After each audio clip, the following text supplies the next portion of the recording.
that's the role of the church. That's the point of mobilizing a church, of engaging with that church and helping them to get on task with the Great Commission. I think one of the greatest promises that we have as mission mobilizers is when Jesus told his disciples, "I will build my church." That's a tremendous promise that we can anchor our efforts on and trust in and rest in. And so as the waters, knowledge of the Lord fills the earth, as sound fills that room in a concert hall, that's occurring because every one of those players up on the platform on that stage are using their God-given gifts and skills in order to create beautiful music that's just now permeating the room, and it's blessing the congregation, and it demonstrates the worth of that composer. And so it's pointing is that as you're listening to Bach and Handel and Dvorak and these composers, that music that's being displayed and played up there reflects the worth and the value of the skill of that composer. In the same way, that's what we want the local church to do. As each individual member personalizes the Great Commission, then the aroma of Christ that flows from that local congregation permeates the community around them, or the world as they go cross-culturally. And so the wonder and the glory, it points to the wonder and the glory of the Lord Jesus Christ. And so what I've discovered and seen from Alan and Global Focus and my limited exposure to it has been a concerted effort to personalize the Great Commission for every individual in the church. And so if you think of those two concepts, the curtain rod idea on which we can hang Via's resources, and the idea of personalization, it quickly, at least in my mind, it quickly becomes clear where Via's resources can begin to fit into this process. And so, Romero, have you gotten the message? You're going to be up here in about 20 minutes, just so you know. All right, okay, good. I'm here. Don't doze off now, all right? So, okay. So I just learned here before lunch, Ramiro has done this a few hundred times, from what I understand. So, Not 100 times, but yeah, a couple dozen. okay, so you're the one who should be up here, and so I'm going to give you some of my time here with some questions shortly. So let me just share with you kind of how this has developed in Southeast Asia, my connections, and then what I have been able to do, inserting VIA and our resources into this process, and then we'll have Romero speak to this as well. So GMC in Chiang Mai, some of you were there and may have met Rio. So Rio is a guy in Indonesia. Today's kind of an Indonesian theme day, if you haven't picked up on that. Not intentional, I guess, but maybe that's that idea. Well, yeah, exactly. So we're infusing Indonesia into the day. In Indonesia is a network of mission organizations, the Indonesia Peoples Network, focused on the unreached peoples and helping organizations focus their sending towards unreached peoples in Indonesia and abroad. IPN. So IPN has a structure of leadership, and Rio is a guy who oversees one of the provinces of Indonesia. Includes the islands of Bali, Komodo, Sumbawa, and Lombok. Rio is not a mobilizer, or I should say he was not a mobilizer. He was a CPM, DMM kind of guy. He trained almost every pastor in his province in CPM and DMM. So we were sitting in Chiang Mai, was that 2 years ago, 2.5 years ago? And got to talking. I said, well, how many of those pastors are doing what you train them to do? He said, maybe 1 or 2. I said, really? I said, what's the reason? Why? So he just began to explain some of his reasoning and logic. I said, well, I've just been learning about church mobilization and how to coach. And at that time, I had been involved with Global Pathways. Any of you familiar with Global Pathways? So it's a similar church mobilization organization out of Jacksonville, Florida. I went through their training, got certified, but theirs is the information dump. So it's a seminar. So a pastor would come to a room like this with maybe their church leadership. They'd sit through the seminar a day and a half. They leave with a toolbox and they're never seen or heard from again. They just take the tools and the training, and if they apply it, great. If not, that's okay too. But the appeal to me of Global Focus was the coaching concept of repeated face-to-face visits, which in an Asian context is crucial. Asians are seminared out. They need more of the coaching and the ongoing relationship. And so I began to share some of this with Rio, and he was really interested. After Chiang Mai, we had begun to develop in Asia, the Asia Mobilization Network. So basically GMN, Global Mobilization Network, but focused on Asia. So we could go a little deeper with the Asian mobilizers, we could connect a little bit better, develop a network, resources. And so 6 months after GMC, we had our Asia Mobilization Summit in Indonesia. Rio attended. He heard everything we had to say there at the summit, and he said, I think we really want to do this. So would you come and do a mission mobilization seminar? And so I did. A little less than a year ago, we went to Lombok. There's about 100 pastors in his province, in Rio's province there, that are connected with IPN, a part of IPN.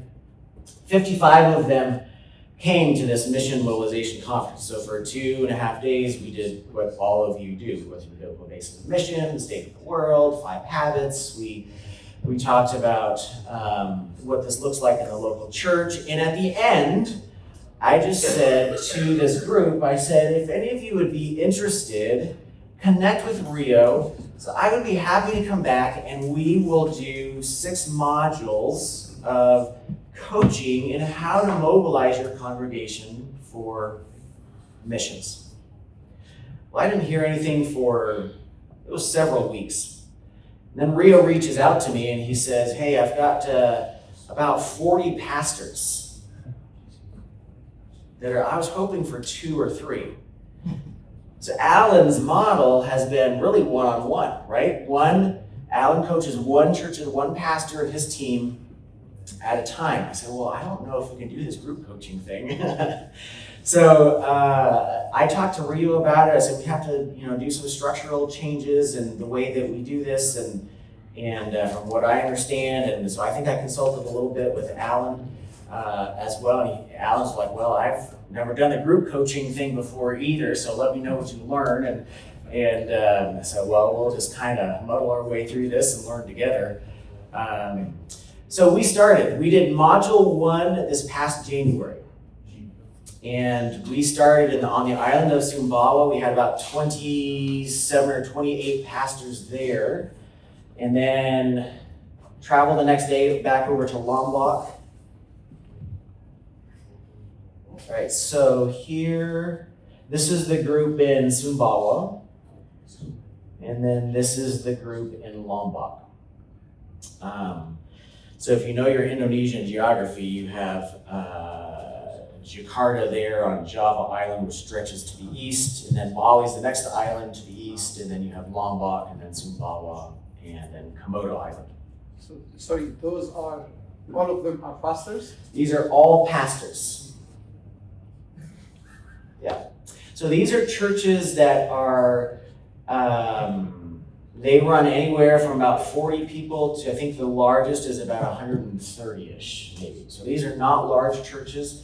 These are rural churches. They're kind of island churches, and most of them are filled with fairly new believers.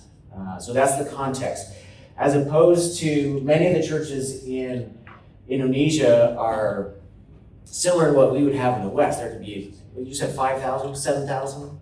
Church of 7,000 or something like that, and large, a structure of leadership and financial resources and so on. These, it's just the pastor for the most part, and maybe an assistant or somebody like that who's coming alongside. So these are rural. In fact, as we're driving through Sumbawa to this training, and back in 2002, you might remember there was a bombing in Bali. Radical Muslims took out a club and a tourist area. They came from Sumbawa. So we're driving through.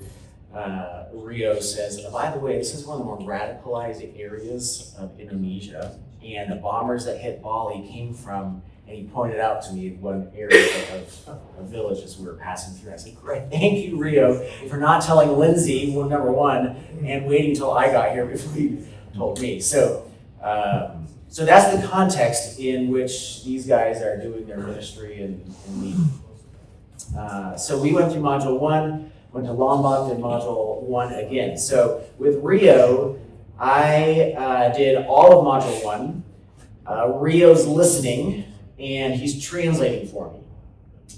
And so the next time that we did it, so Sumbawa was first, and then Lombok, he did 2 of the sessions, and then I did the other 2 with his translation work.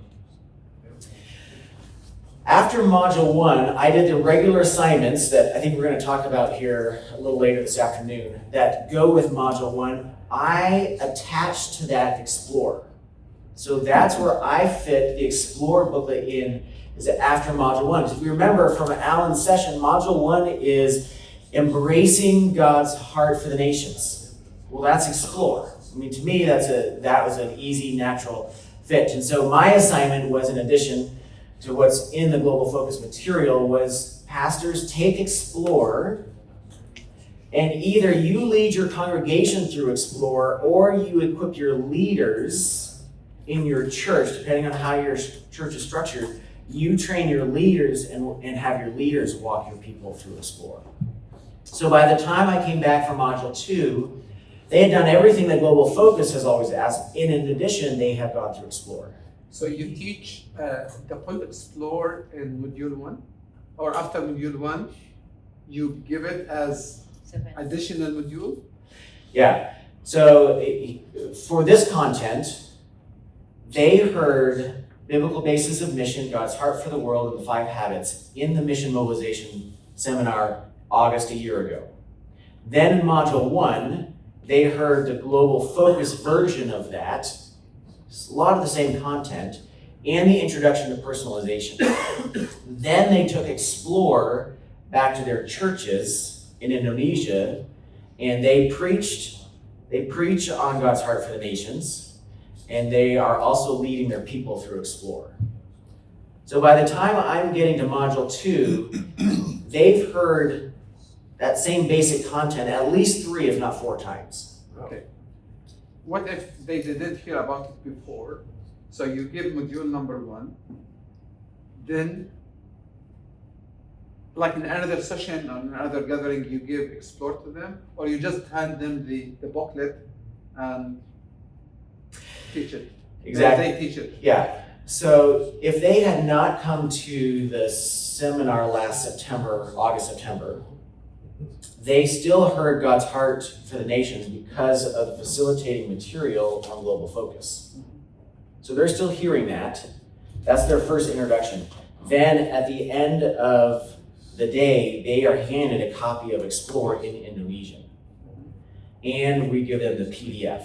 So they can go and print as many copies as they want in Indonesian. So they have multiple copies, and they can now study it themselves. They can use it for their sermon preparation as they preach God's heart for the nations, and then disciple their people through Explore.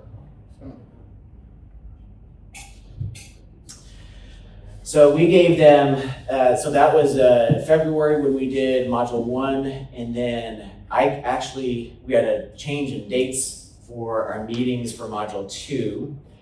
And so Alan recommended one of his pastors that he had coached in Bali, Pastor Dedi, who's been through the process, has been trained. So he went over and did Module 2 in Sumbawa with Rio.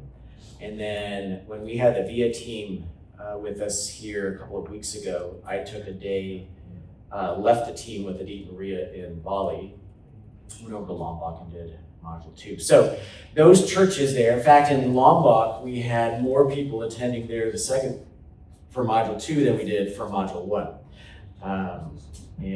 So I'm not quite sure, I haven't quite got the details from Rio on how that's working, how they started with Module 2, but or if they're already connected with one of the pastors who's begun the process for Module 1, so I need to get that detail. But anyways, so currently they are working through the assignments for Module 2. And in early September, I'll be back on both islands doing Module 3 with them. So when it comes to VIA resources, let me see if I had a couple other pictures just to show you. So here's Rio. He's actually facilitating in Lombok now after I just trained him through the material from what Alan had trained me. Then I coached the pastors through it, and then he did the second island himself. Oh, so here's part of how I'm working in the group coaching.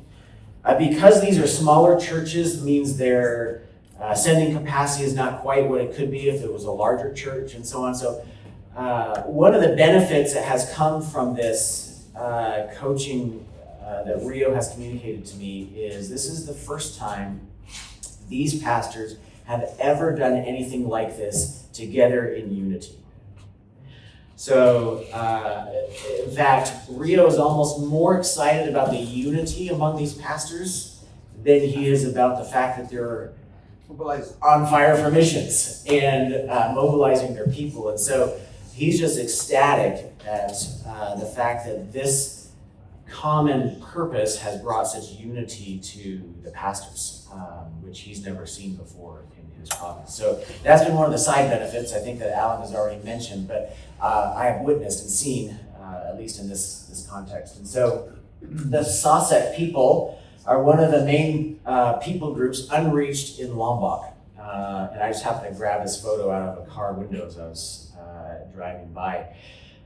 My point here is that one of the things I introduced when we were talking through Module 2 is how they can begin to work together and form a strategic plan to reach a singular people group.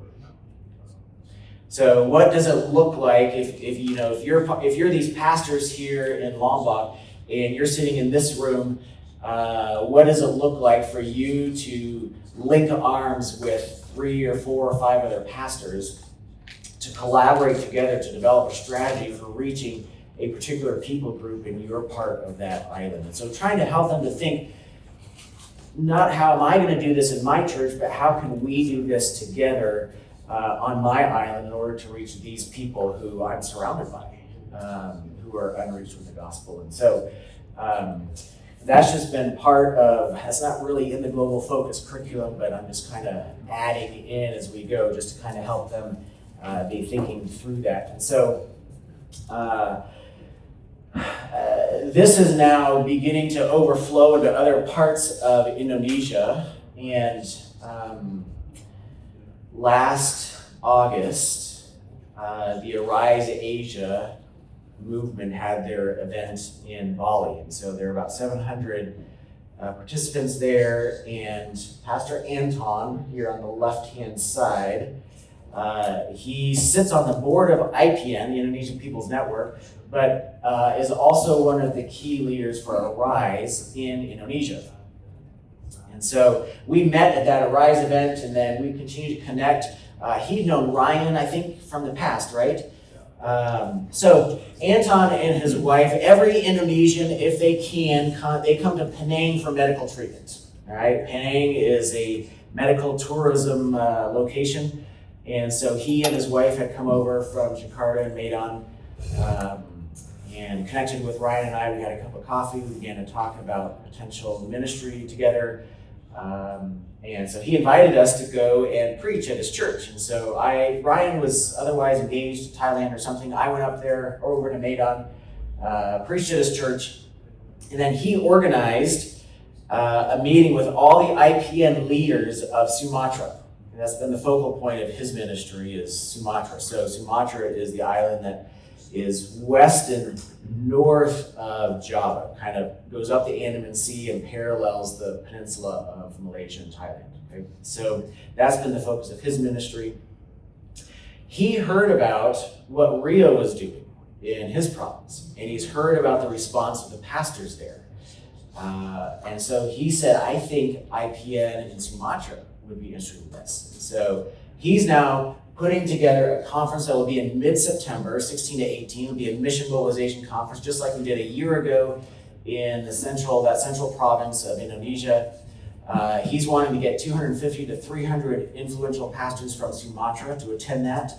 And then he would like to have them go through this coaching as well, beginning later this year or early January. So that's kind of what is unfolding in Indonesia as far as global focus is concerned in VIA. So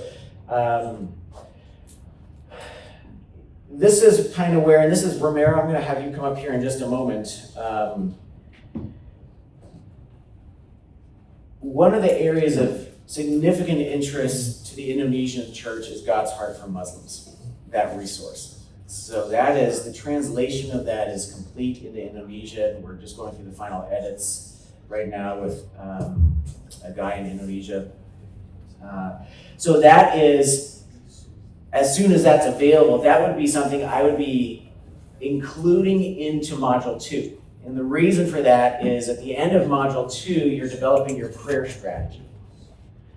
And so God's Heart for Muslims, to me, is a natural fit for a Module 2 resource, because that begins to inform their prayer ministry and their prayer initiatives and their prayer teams moving into those homework assignments between Module 2 and 3. Module 3 is where I would insert the family mobilization resources, because they're getting ready not only to go on a short-term mission trip, but they're beginning to talk about the global impact celebration.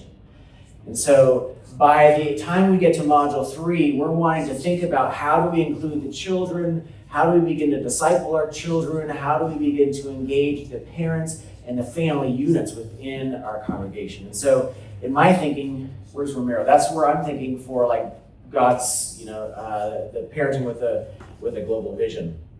The rest of it really is, for me, when it comes to VIA resources, is fitting it into the training as it becomes a natural part of the context of what we're training or the context of what these pastors are looking for.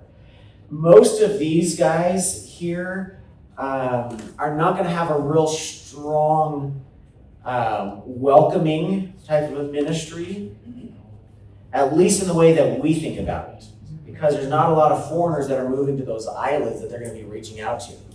Unless they're thinking about welcoming in the context of the Susek people coming into my home from across the street, who are my near neighbors, that I could reach out to and disciple, and the way that I can do that is use my home as a platform for hospitality, to bridge that for the gospel. So we introduce that concept, we make the resource available, but it's not necessarily one that I'm emphasizing real heavily in light of using Explore, God's Heart for Muslims, and Parenting with a Global Vision. So that's how I'm thinking about VIA's resources in the context of island pastors in a Muslim context in Sumbawa. The last thing that I'll mention here at this point is the catalytic church idea. So both in Sumatra, in the central province of Indonesia, Vietnam, and in Myanmar, all of those locations and the leaders are very interested in what it could look like for a church in the West to partner with them to help them send. And so both to be speaking into that process as well as helping to fund that process. And one of the churches in Sumbawa, they've already mobilized, trained, and sent 2 missionaries as a result of the conference we did last year and then Module 1 that we did in January. And so they've been moving quickly. Unreached people group, animistic / Muslim, a group there on Sumbawa, and they've sent 2 workers to go and begin to evangelize and plant the church there. So quickly we're seeing fruit. I don't know anything about that specific detail other than the church has said yes and they've sent. They've mobilized their people. So that's been exciting to see. But Romero, I just learned you've done this many times, Latin America, and have thought through what this looks like with VIA. So kind of maybe share some of your perspective and what that has looked like, and some of the wisdom and insight that you've gleaned over the years. Thank you, Paul. Let me put this over here. Yeah, I've been involved in global focus ministry, and mainly in Latin America, for the latest 8-10 years, I would say.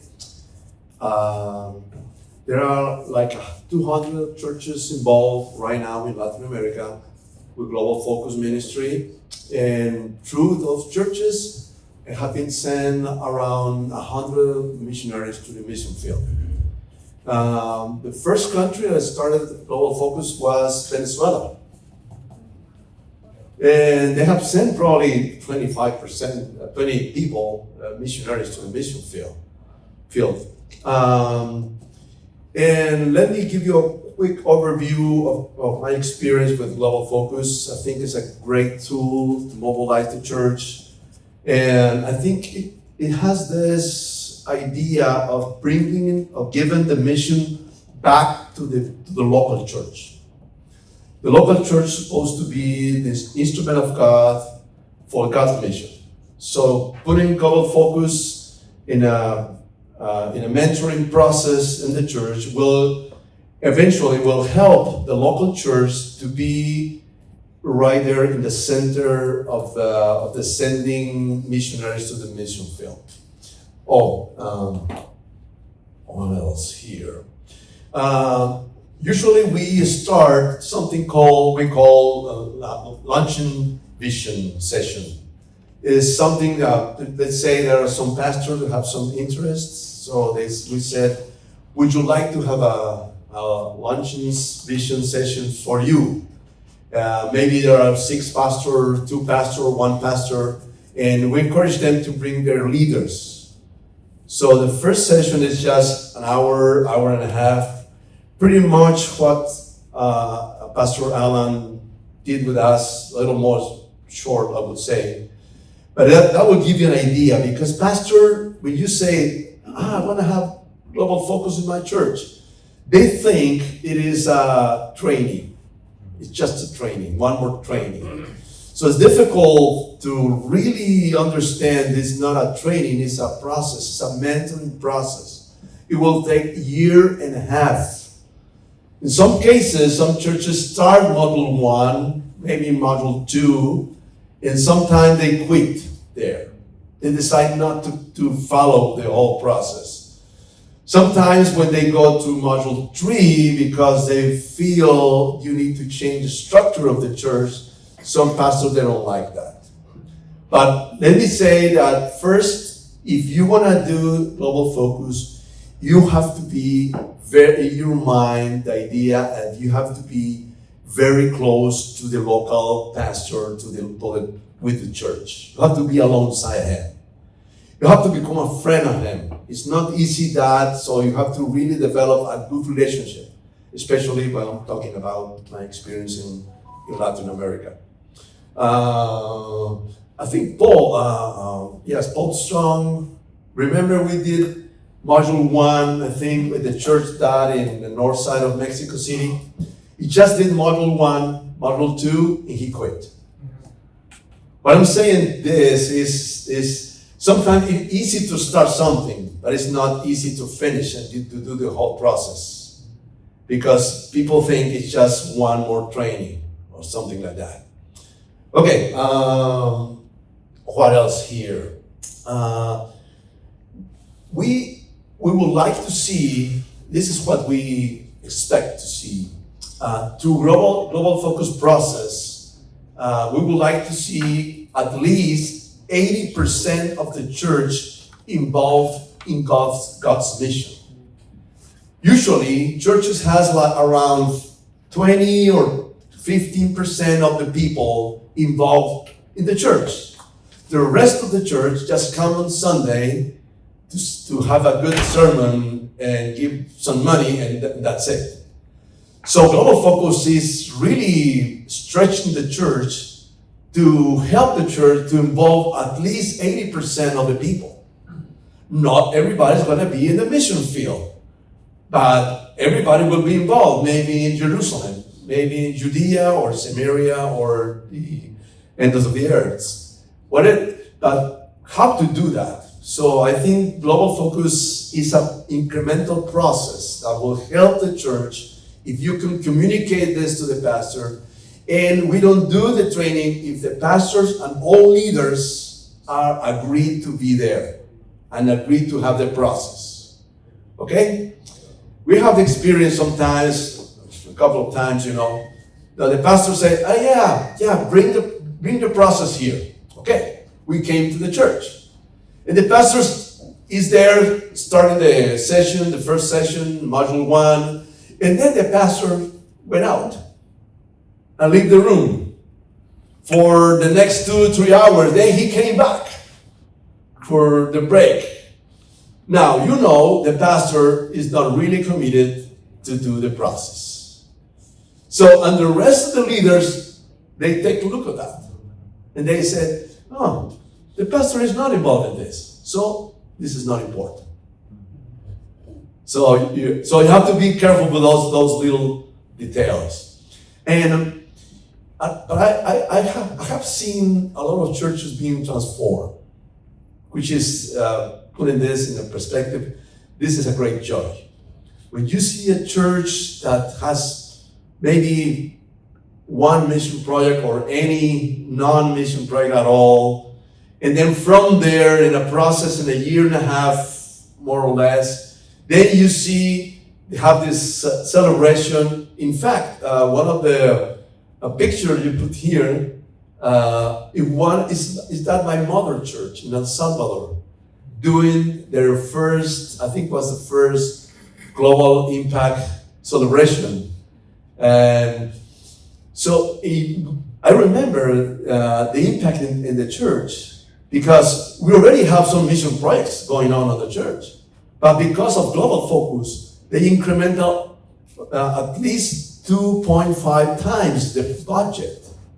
I'm talking in El Salvador, a small country with not that many resources, but because of the process, people get excited. And they really personalize that. They say, I can be part of that. And a couple more ideas here. It's very important to gain the trust of the pastor. That is crucial everywhere. Probably the same thing in Indonesia or Mexico is like that. You have to become a really good friend of the pastor and the leaders. And sometimes what we do, we start not with Global Focus. Sometimes it's too intense just to start. So what we do a leadership training. You have this, they have to lead and still have a life. That could be a good start. Because you make relationship with the church, you understand a little bit of the situation, the struggles that the church has, and then from there, you can say, let's have Global Focus. We are like 20 facilitators in Latin America that we're actually doing Global Focus. All of us, we're pastors. This is something that our leader decided we should have pastors, mentoring pastors. But anyway, and after module 1, which is putting the biblical foundation for missions, we recommend Explore. Because the idea is, one thing is if the leader understands God's mission. This is one thing. But it's a total different thing when you have to teach it to others. So we want the youth pastor not only to be present in the module 1, but we want him to teach that to the youth group without you being present. You can do it. I can do it. If the pastor invited me, I can do it. for the church or whatever, but I don't want the one to be there. I want the pastors and the ladies and Ministry of Women's or Sunday school or small groups. We want them to be the one who teaches the biblical basis of missions. That will change the leader's mind. It will help to develop the process. A couple more things. We have seen this global focus working in small churches, from 50 to, I don't know, to 200, 300 middle-sized churches. It worked. It has worked. We want people to find their place. Module 6, I think, is where do I fit, right? That is a key element of everything, because where do I fit is a 4-week training that ignites the idea that you have a specific place where you can serve the Lord. So that's a key element, because we have seen a lot of people that were sitting on the benches of the church, and maybe they wake up saying, "Hey, I can do something." I remember we were mentoring a church in Costa Rica, and one of the young fellows in the church is this Rubik Cube fanatic or something like that, and so the guy said, "So I can use this to bring my friends to know the Lord?" Yes. It's part of Jerusalem. It's part of our mission too. Okay. So they were looking for a place to have their annual meeting, to have a contest and, Rubik Cube. But anyway, so the church decided to give the church the facility for free for that. So they bring their friends. So this is the first time, Cubic fans came to the church saying, "Where are we now?" But they allowed to use the sound system. And the only condition was, let us give us one track to each people. One track.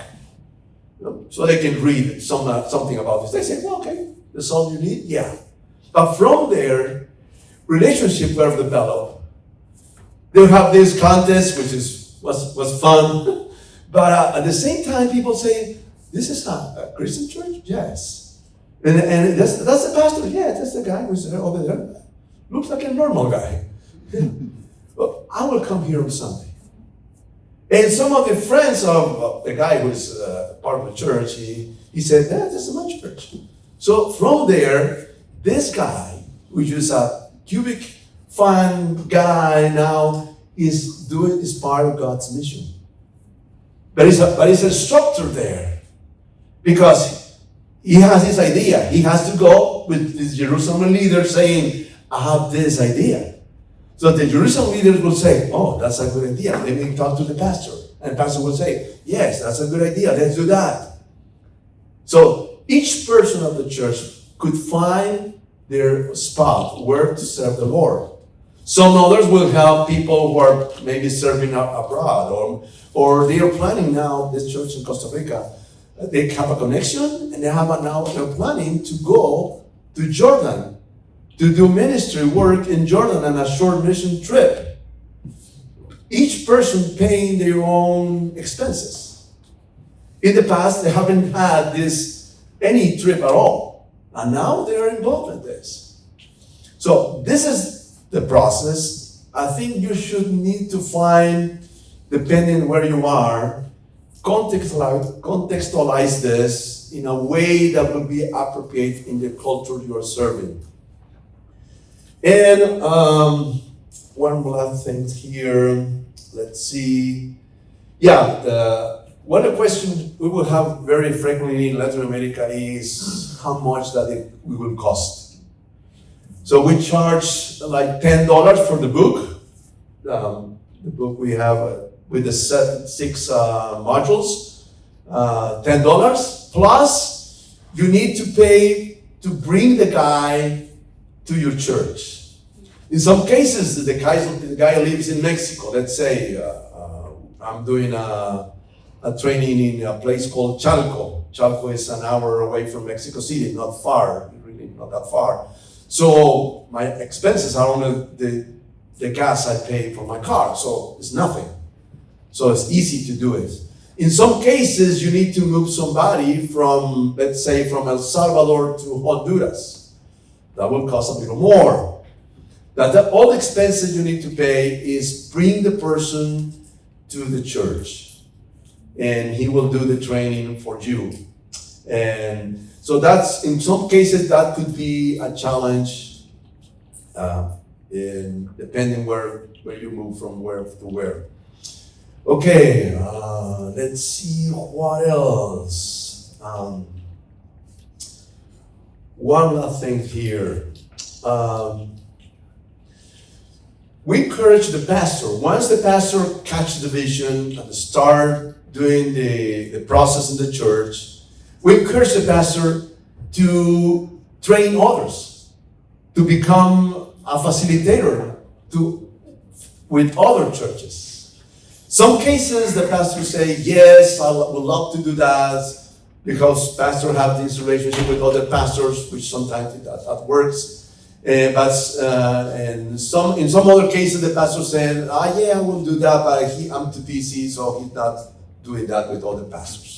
Depends, each case is different. So in general terms, that's what I can share with you, unless you have questions or you have comments. I think we're going to have a Q&A here in a little bit, Okay. so we'll have you up on a panel discussion as well. So thank you so much for sharing and adding some depth to experience. Let me just kind of bring us back to the curtain rod concept here and why that's important in Asia. As Shad has come over and done the finishers conferences, or we've been involved in the Arise conferences that are focused in this case on youth. So that's 16 years old up to 30, 35 years old. In Asia, it's an honor-shame culture. And with that comes a clear power distance and hierarchy of structure within the church. And so it's often the case that a young person will go to a finishers conference, or last year an Arise conference or something like that. They get all fired up about missions. They want to go, they feel God's calling them to go, and they go to their pastor and they say, I think God's calling me to go to the mission field. And the church says, no, I don't think we can do that. And there's multiple reasons for that, and sometimes it's budget driven, and sometimes it's control, sometimes it's just a variety of different things. So where the curtain rod comes in here is now we're helping the pastors get on board with what God is doing in the world, and their whole philosophy of thinking is shifting here, so that when that young person does attend a conference and they come to that pastor and say, would you send me, would you partner with me and support me and just give your blessing as I go? The pastor's like, yes, that aligns with what God is doing in our congregation. And so I think there's huge strategic value in that as we can do this more and more across Asia, is just helping the leaders of churches understand the fire that's being infused in young people and students as they attend these different conferences. I think it's also going to impact seminaries. And so we've been able to share, and we've been invited to share in different seminaries, and reaching that next generation of pastors as they prepare to take the leadership of local churches, I think will be very significant and very helpful. And so in our context in Asia, having reached the leadership level of the local church will be significantly helpful to the young people, the youth that are being mobilized to get a positive response from that pastor as they prepare to go to the mission field. Then inserting parenting with a global vision. So this is a 5, 10, and 15 year strategy and plan moving forward, kind of a long term. because we're shifting the mindset of the Asian parent. And so my young person goes to the finishers conference. They now want to go to the mission field, but my plan for them is that they continue to be that dentist or that doctor, because I need someone to care for me in my old age.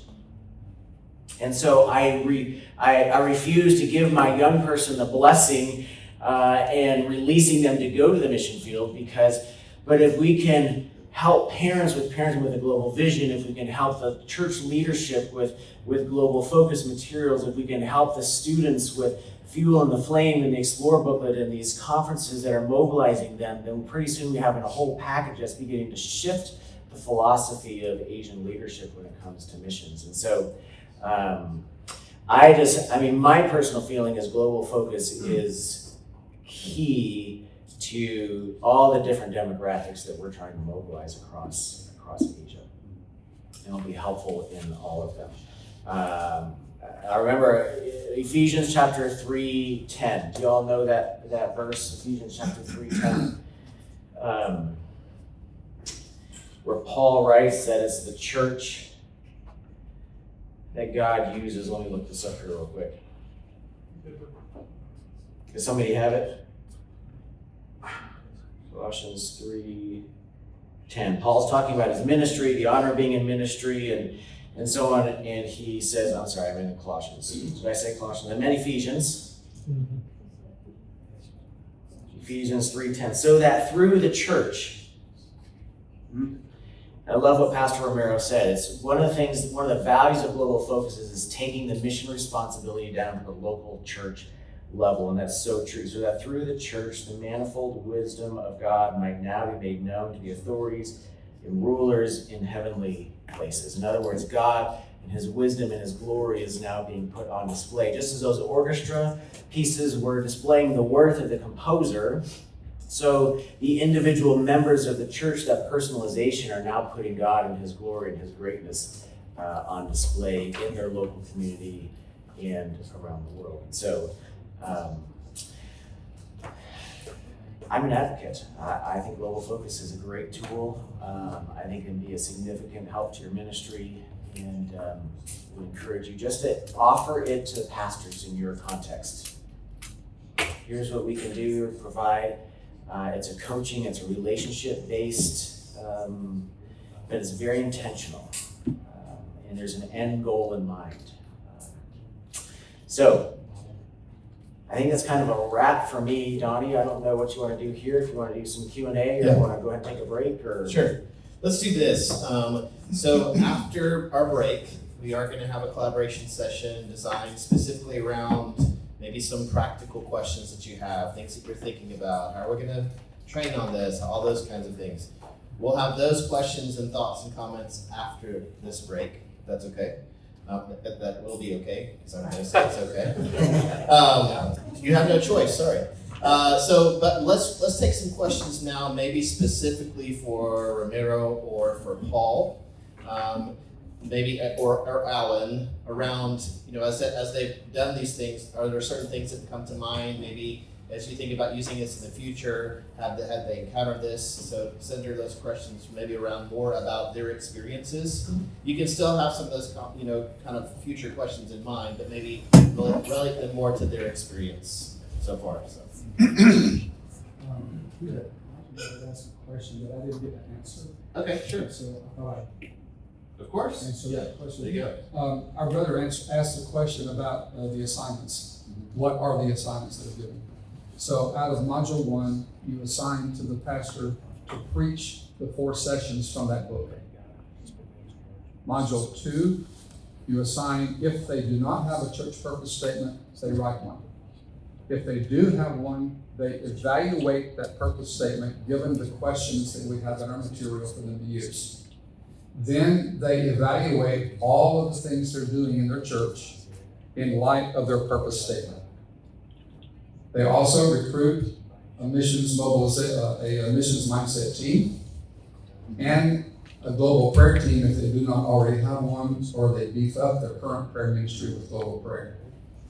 Module 3, the assignment is to begin recruiting a global outreach team and developing their global outreach plan. a truly the turning point in this whole process. Module 4 is on the Global Impact Celebration, and they are assigned to set a date for it, choose a theme, and book their key speaker, and recruit the team of people who will help prepare for that event. Module 5, they decide how they're going to fund missions. Are they going to use the Faith Promise offering or a combination of that and their budget to fund missions? How are they going to do it? And then they identify 1 or 2 possible strategic missions partnerships based on their global outreach plan that they're already creating. And then module 6, they decide when they're going to do the 4-week study in their small groups, and where do I fit in the process? And of course, we train the leaders to do that. Some have asked, why does it take so long? And I kind of use the analogy of drinking a cup of hot tea. You have a cup of hot water, you boil the water, then you're going to take the tea bag, but you're not going to dip the tea bag in at one time and take it out and then drink, because it's not ready. The tea has to sit and permeate that entire cup of water, and that's the process that occurs in the culture of the local church that accompanies all this time. The other factor is how long does it take them to do their homework assignments. You can just dump the information in 6 consecutive days, but we want them to understand it's a coaching process. We do have some videos that we're uploading now to make available. It would be a video of me teaching every individual module in every session so that you'll have that resource. We do have the video resource of doing an overview. It's on video, how to introduce this to pastors. And we have found that that's like a good way to introduce it to get pastoral interest. Give them a free lunch, provide an overview, do a 40 to 45 minute PowerPoint slideshow and show them, and then give them an opportunity to respond. So there are a lot of ways in your culture, how to develop the relationships, what relationships you already have with your pastors. I was really blessed by hearing what Ramiro said. Wow, it just blew my mind. I did not know some of this. And so thank you for what you've shared. In Indonesia, what we've done to provide the materials is we give them the PDF. We actually give them the option. We can print it and they can reimburse us for the cost of the books. Or we can give them a PDF and they print it. We have found that they will print it the cheapest way and it's not good quality. So I'm kind of a control freak. I want good quality, I want good reflection on our via ministry. And so we don't want, shady copies that are turned triangular and offset and not centered and so forth. So I'd like for them to have good quality material that we would print, but we give them the option to do that. That would be totally up to you and your culture and what works best for you. Yeah.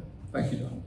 Alan, you guys do this concurrently with churches, or you wait to do it successively as you've done yours? We have only done it one-on-one, one coach, one church at a time. And Paul referred to that.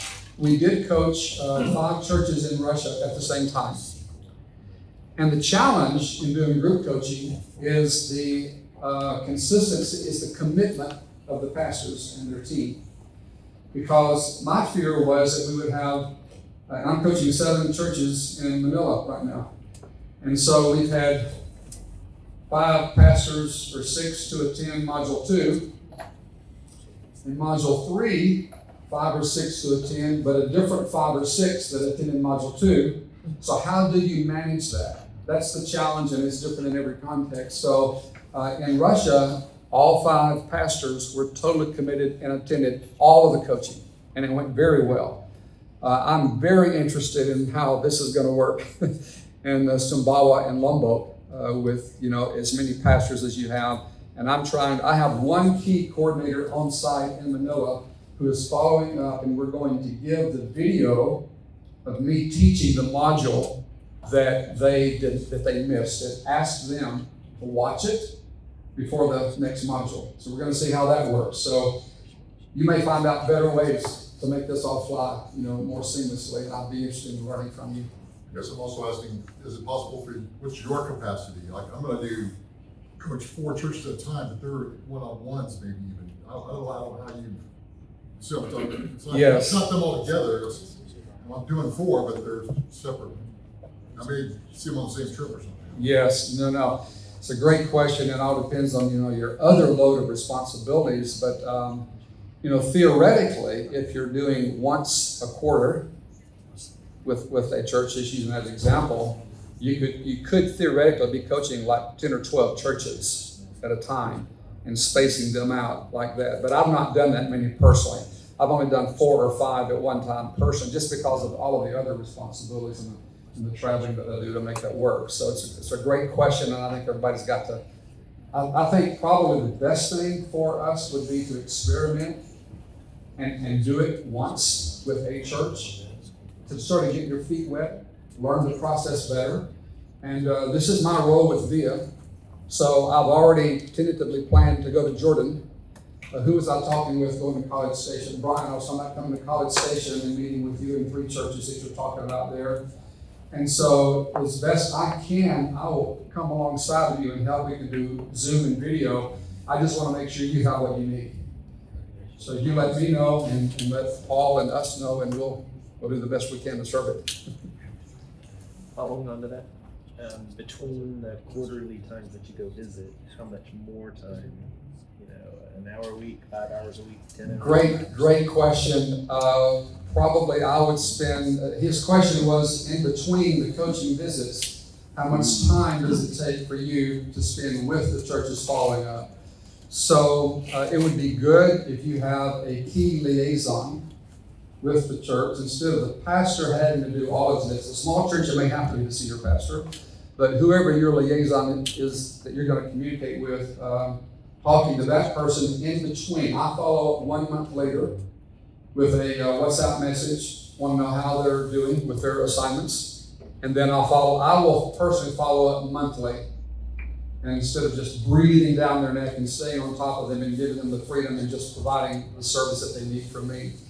So it varies depending upon the church, but I would personally, I do not spend more than 2 or 3 hours a week in follow-up.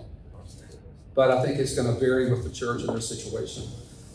So in Penang, we had a church that had gone through the first 2 sessions, getting ready to do module 3, and I could not get the pastor to respond on how they were doing with their assignments. Finally, he said, well, for module 2, we already have a church purpose statement, so we didn't do the assignment. We hope that's okay. So I backed up and I sent him about 5 lengthy WhatsApp messages. And I said, the church purpose statement was just the very first assignment. If you have a purpose statement, then here was the assignment.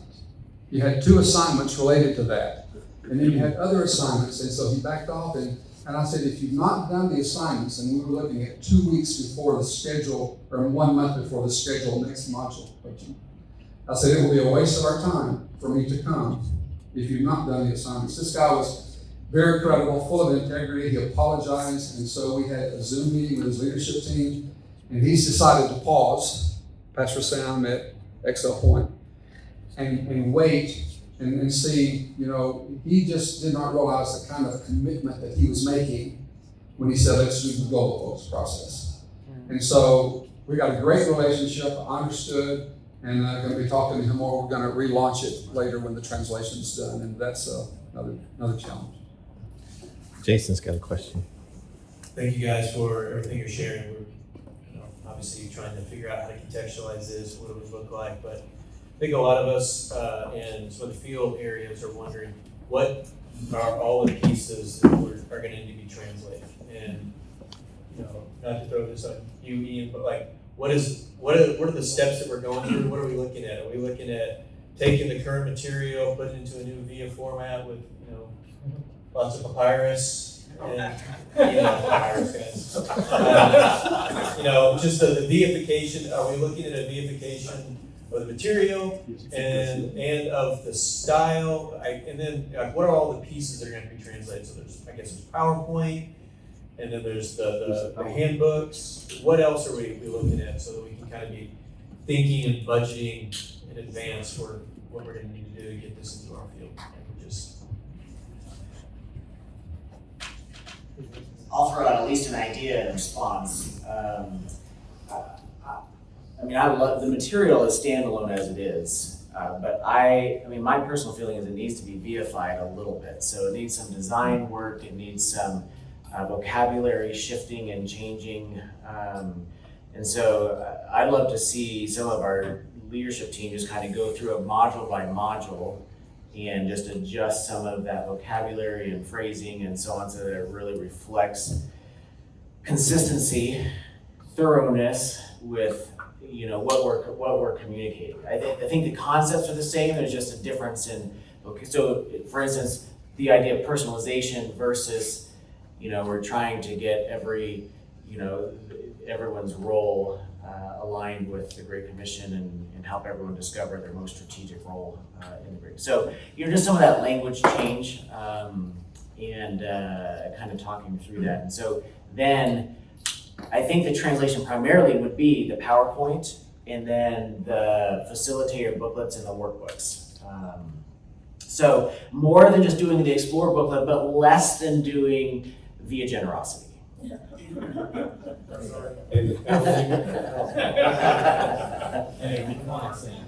Alan, you mentioned there's some videos. Is there a website? Is Global Focus Info, is that you guys, or is there? I have an assistant in Indonesia who's in the process of uploading those videos now. He's already uploaded the first 2 modules, and every one of those has, you know, individual sessions. So there's a video on each of the sessions of me teaching it. So we will send you the link when those videos are available. We already have the first 2 modules available for you. We'll just send you the link, and you can have that. Do you have a website? No, he's gonna be on the Google Drive. They're on the Google Drive. Global Focus is no more.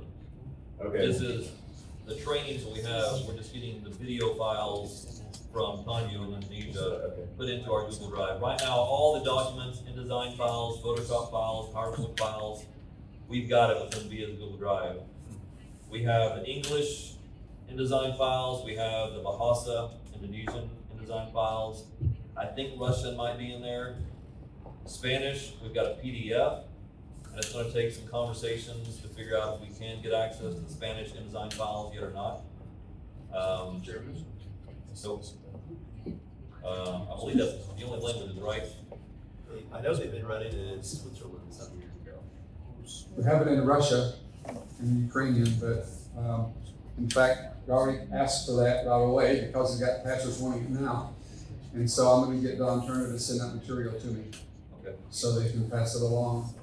We had a question about a church in Penang who has language services in 5 languages, and they needed translation in 3 of those languages. So we had a meeting with our translation team and looking at, wow, all the projects they have. So the question back to this church in Penang was, how many people do you have? Do you have resources, money, and personnel that you could bring to the table to get this done?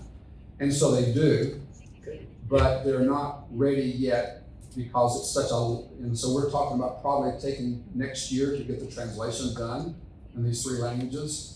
And then in 2027 at the beginning, relaunching the church vision along this line. That was kind of a tentative, we're going to be discussing that. So I'm not as familiar with the VIA translation process and the tools that you have. It's really immense. I'm blown away by what you're already doing.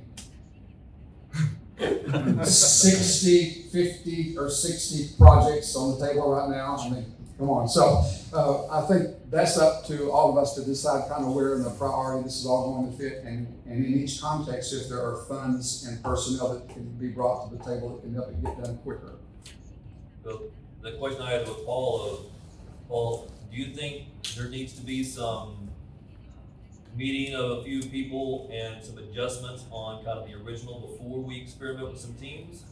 Or are you saying try it out within one of those known, like if you have the ability to try it out in English, Bahasa, or Russian, or Spanish, go ahead and do that as is, and then we'll make some changes before we translate more? Or are you saying let's go ahead and make some primary changes now before we experiment?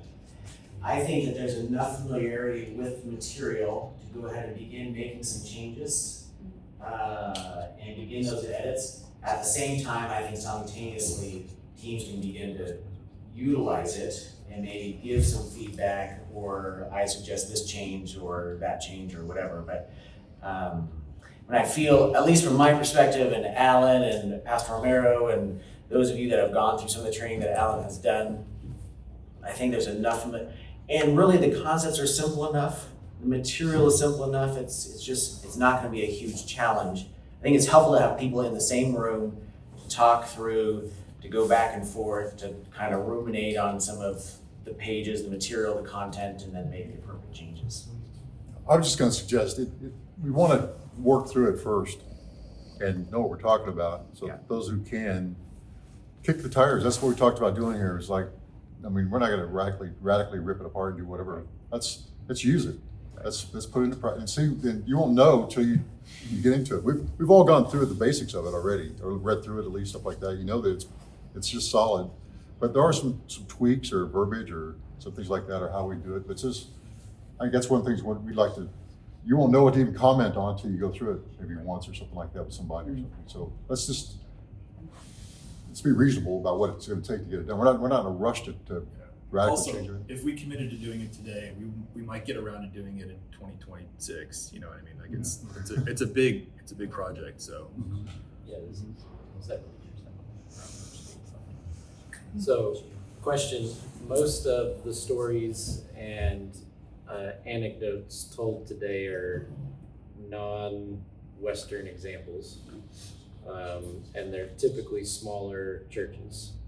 I'm just asking from my context of working in Texas. Most of the churches I work with are more than 1,000 people with 30 plus staff members. Both Alan and Paul, y'all familiar with the material, and you've been on church staffs in the West. How would you see introducing this material to a Western pastor that plans their ministry cycles 12 to 18 months in advance, that has 20 staff they've got to convince? Because I'm excited about the material, but that feels like a very daunting task to approach Western churches with. So curious y'all's point of view, seeing it done, but then applying it to an American or Western context. 2 comments, and then I think Alan can speak to this far more than I can. One is Global Focus, I think, started in the US, and the majority of the churches that have been coached initially were US-based Western churches. So then I have a follow-up kind of question Yeah. later. So then, my other thought is all the stuff that we put together over the last 3 or 4 years of engaging with churches and introducing VIA to churches and the assessment and all of that, I think that kind of material comes into play here, where Global Focus is the result of bridging that and building that trust with that pastor of the larger church. And so I think, you and Lawson and Allard and Vinny and I, when we put all that material together, that's the on-ramp for the Global Focus material. I think having the pastor's ears first is key, so that you have a relationship and some trust there with a megachurch pastor, for example, because they plan so far ahead. We have enough megachurch pastors who are alumni of the process that could speak into that. That could tell a person, here's my personal experience with it. We're from the church that I've pastored, grew from 400 to 1,200. The largest church we coached was a church of 17,000 in Atlanta, and everything in between. The majority of the churches were mega churches in the Southeast. And so we have multiple paragraph examples of the metrics that resulted from the process in those churches. Most of those pastors have resigned. They're no longer serving in that role now. But for those that we have access to, they're very willing to speak into the process and give a positive testimony. So it's been extremely fruitful. In fact, that was how it was birthed initially, was through mega churches in the Southeast. So that's good to know, and I would love to see any of the reports, paragraphs, testimonials, because I do think that'd be helpful. The follow-up question is, you mentioned earlier that about 90% or so of U.S. churches were Southern Baptist churches in the Southeast. How would you say that applies to, if we know that works in the structure of the SBC, do we think it also work with non-denominational, other denominations that we're working with? Because I work primarily with non-denominational churches, not SBCs. Yeah. So I'm just curious if you think it still is a very approachable resource for any denomination. We have more current testimonies from non-SBC churches. Don Turner, our former president, did the coaching in the U.S. with some of those churches, and I can put him in touch with you or get the information from him. We can provide you with whatever you need there. Yeah, Definitely. That would be certainly helpful. So I can speak to one thing. So I come from the church world, into VIA, right? So 19 years on staff at a church, from a non-denominational church. Here's the hurdle for non-denominational churches. Who are we connected with? Not very many people. So if I don't have a denomination to connect with, who am I going to partner with to help me grow my missional efforts or mobilization? I have no idea. The power of denomination is that. Here's what the great thing about Global Focus is.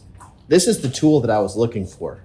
If I had something like this to help my church get mobilized, not just, I thought was, explore, if I just had this. But this idea and this concept for a non-denominational church who is not connected to any other church was like, man, Lord, where has this been my whole life? This is amazing. It's a coaching process. And again, this isn't the one tool to rule them all kind of things. But as I look at this as a pastor from a non-denominational church, helping our church to be mobilized in missions, this would have been a godsend, to help to permeate the whole voice throughout the whole church. So, again, that's my personal perspective. So for non-denominational churches, and that could be of any size, right? So we were about 3,000 or so. So multi-campus. So I could see how that could just go across all the campuses. That could be the whole church. It's scalable, from a pastoral perspective. It just seems really usable and very relational too as well. So, anyway. And Rob, from a relational, organizational, I think one of your questions also seemed to be like, how do I engage churches where I don't already have relationships and get something like this rolling out? And I think one thing is you need to find a champion like Donnie in every church that you're talking to. And the second thing is you need to find the other authority figure, which is that senior pastor, and then help him talk to that pastor through that process. So. I was gonna say too, if it'll work within a structure like the IMB or the Southern Baptist Convention, who has everything they need basically, then it'll work anywhere in a sense, because they don't need Global Focus, they've got everything that they would ever need if they make use of it, at least in theory. So that to me is a strong case for why it would work anywhere. If you get that to work in Georgia, that's pretty amazing actually, I think. So yeah, and I think that's part of my context behind that question is that the missions pastors I work with, they're overloaded, inundated with far too many resources, far too many requests. So it's like, how do we or I cut through that noise, which is where I need to sit with some of y'all that have served on a church staff, especially in the States, and I want to learn those points of views, context, because I do think, and like I was telling Lynn over to Lawson earlier, and I was like, this is the day that these are the types of days where I want to be a missions pastor so that I can just do it at a church and just start teaching this material. So it's trying to figure out how. No. I know. Because tomorrow I will remember how much I love this. But I guess that's where it's like I get so passionate about okay, well, now how do we cut through the noise and how do we not sell a church on this, but how do we just show the value of this and get past that point of, oh, well, yeah, I've got 10 other churches, 10 other organizations that want to do something and that want to take me to this country. And it's just, so that's where I need to sit with some of you guys and just learn and just go, how do we show them the value? But maybe it's a lunch and learn, luncheon type situation where it's, hey, come and hear some stories. But yeah, anyways. So Manny, you just did a how to lead in Austin. How many contacts did you get out of that? What happened? We got a handful. There were 40 attendees. There some follow-up meetings with the guys that were there. So that's your starting point right there. So it's one idea. Yeah.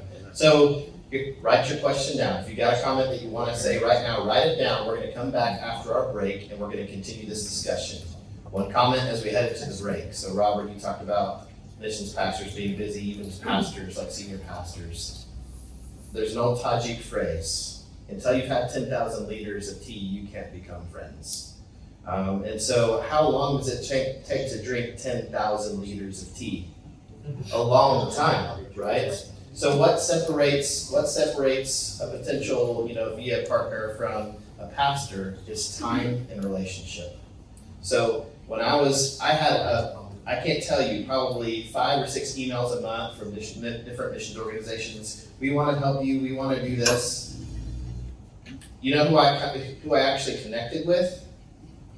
The person that followed even up the second time. I got a lot of emails, first-time emails, but I even just connected with people who would return my phone call and who would send me a second email. So that was saying something to me. It's like, hey, I'm not just committed to my product, I'm committed to you. I'm going to walk alongside you. I want to build a relationship with you. So that's, again, if we could, like the how to lead and all those pieces, like if you can help me as an individual, as a Christ follower, as a fellow brother in Christ, I'm going to listen to you a lot more.